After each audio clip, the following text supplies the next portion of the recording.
क्षत्रियों का महासम्मेलन हो रहा है, क्या मुद्दे हैं और किन मुद्दों को लेकर यहाँ जो है समाज के लोग? देखिए, क्षत्रिय महासम्मेलन है। ये क्षत्रिय स्वाभिमान के लिए पहली लड़ाई लड़ी गई थी और उसका एक महाकुंभ हुआ था ननौता में। ननौता के बाद फिर सिसोली में बड़ा महाकुंभ हुआ, उसके बाद फिर खेड़ा में हुआ, आज धोलाना में है, इसके बाद फिर गौतम बुद्ध नगर में, फिर ये बदायूं है, हाथरस है, हरियाणा है, गुजरात है, राजस्थान है।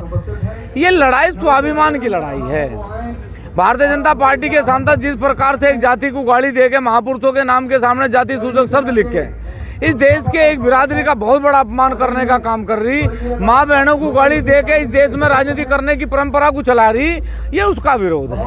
और जब तक ये सरकार इस पे अपने आप को ये महसूस नहीं करेगी कि हमारी गलती है और अपनी गलती का एहसास नहीं करेगी, उन सांसदों के टिकट नहीं काटे जाएंगे, उन्हें सजा नहीं मिलेगी जब तक राजपूत समाज भारतीय जनता पार्टी का विरोध करेगा।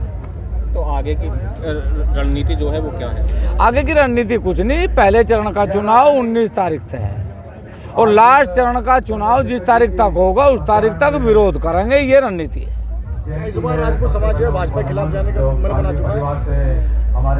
सन 52 में पहली बार चुनाव हुआ था मेरे भाई, जब भाजपा नहीं थी देश में। हम देश में भारत के लिए वोट करें, हम किसी पार्टी के लिए वोट नहीं करते।